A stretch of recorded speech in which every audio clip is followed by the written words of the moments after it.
안녕하세요, 유 사장입니다. 지난번엔 저희 보일러실에 설비를 한번 보여드렸습니다.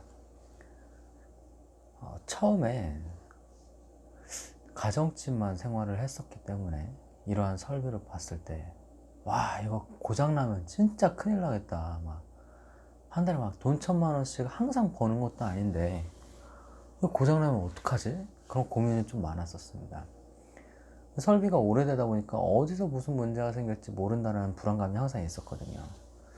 제가 여기 오기 전에 이천 하이닉스에서 PCW라고 해서 소방 배관을 설치하는 일을 한 2, 3개월 정도 했었는데, 그때 배관을 보는 거를 조금 배우기는 했었어요.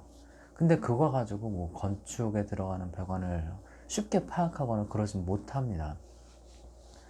그래서 처음에 왔을 때 이벤트들이 꽤나 많았어요. 17년도 겨울에 사업 승계를 받으면서 그 해 겨울에 막 한파가 막 영하 17도, 18도, 19도 이렇게 이어졌던 날에 막 온천수 배관이 얼었던 날도 있었습니다.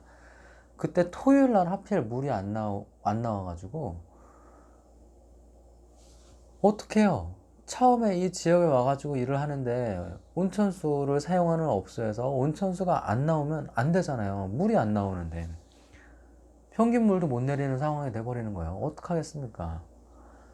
그럴 때는 왜 이렇게 겨울 동파가 많아요? 한파 때문에 동파 엄청 많아가지고 그날 야밤에 토요일 저녁 때 7시 반에 일 착수해가지고 11시 반까지 해가지고 100만 원 들여가지고 온천수 파이프를 뚫었던 적이 있습니다. 그날 주말 매출 고스란히 그냥 갖다 들었죠. 갖다 드렸어요.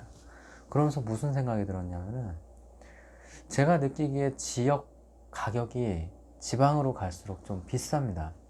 다행히 여기 충남 아산은 저쪽 화성, 평택 이런 부분 수도권하고 좀 붙어 있기 때문에 저는 지역 분들하고 이러한 설비 거래를 하지 않아요. 왜 그러냐면 그 보일러 모터라든가 귀뚜라미 동광 보일러 설치한 곳 이런 곳들하고 직접 컨택을 하면은 수월합니다. 30년 전에 이걸 설치한 업체하고 컨택하기가 쉽지 않아요. 그렇기 때문에 이 지역 분들이 와서 둘러보면서 그렇게 설비를 한두 번씩 출장으로 수리를 해주면서 스티커를 붙여놓고 가는데, 저도 인수인계 받을 때는 다 그분들하고 처음에 거래를 했었어요. 근데 너무 불친절해요. 네, 불친절했어. 그냥 니네는 나밖에 쓸 수 없겠다.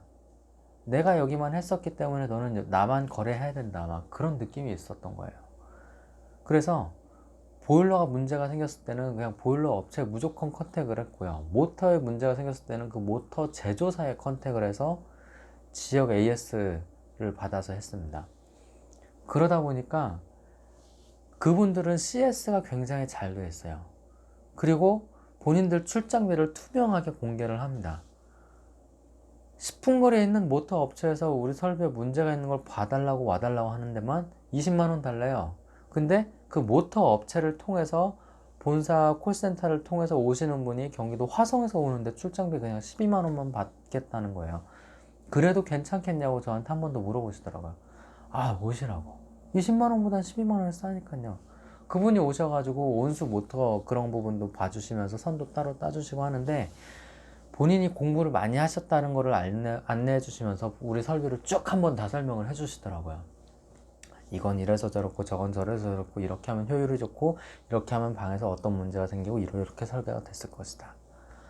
아, 다 돈이 들어가는 거예요. 근데 이 돈을 어떻게 효율적으로 쓰느냐.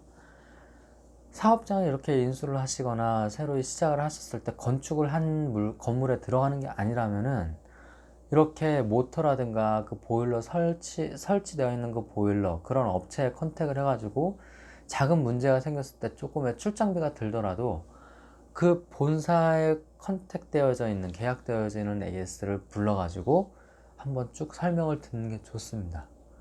그런 분들이 설명을 잘 해주세요. 고객 관리라는 게 또 들어가기 때문에 저희가 7층에 좀 수압이 약하기 때문에 그 모터를 또 설치할 계획이 있어요. 그래서 주변 분들한테 제쳐두고 그 AS 나오셨던 그 모터 판매하시는 분한테 컨택을 했었더니 그분은 또 설계를 딱 써서 보내주시더라고요. 잘하시는 분들이 어디나 있습니다. 잘하시는 분들은 전국으로 일을 다니세요. 전국으로 다닌다고 해서 특별하게 교통비를 많이 받는 건 아니에요. 우리 상황을 얘기하고 우리가 당장 급한 건 아니지만 이 지역에 오시거나 지나가시면서 한번 봐주셨으면 좋겠습니다. 그때 출장비를 충분히 드리겠습니다. 그러시면은 안 오실 분이 없습니다. 설비에 대해서 너무 걱정하지 마시고 이걸 어떻게 해결하지? 이게 문제 생기면 어떡하지? 우리 지하에 설치되어 있는 보일러가 7년 됐는데 저 보일러가 4천만 원짜리래요. 겁나더라고요. 저 문제 생기면 나 어떡하지? 춥박 겨울에 문제 생기면 어떡하지? 예방정비 같은 것도 동광보일러 설치 업체에 전화해서 미리미리 알아두기도 하고. 당연히 모르는 게 맞습니다. 근데 누구나 처음부터 알고 시작하진 않아요. 시작하면서 그렇게 비용 들여가면서 새로운 거래처도 만들어가고 그렇게 하면서 배워나가는 겁니다. 그 이후로 올 여름, 지난해 겨울 큰 문제 없었어요. 재작년에 한번 제가 처음에 17년도 겨울에 고생 많이 하고 18년도는 수월하게 넘어갔습니다. 많이 춥지도 않았지만 올 겨울에도 그렇게 넘어갈 거라고 생각하고 있어요.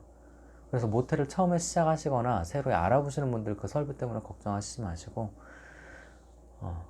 고객센터나 아니면 이런 보일러를 설치하는 그 업체의 고객 콜센터를 통해서 상담을 받으시면 도움이 될 것 같습니다. 긴 영상 봐주셔서 감사합니다. 윤 사장이었습니다.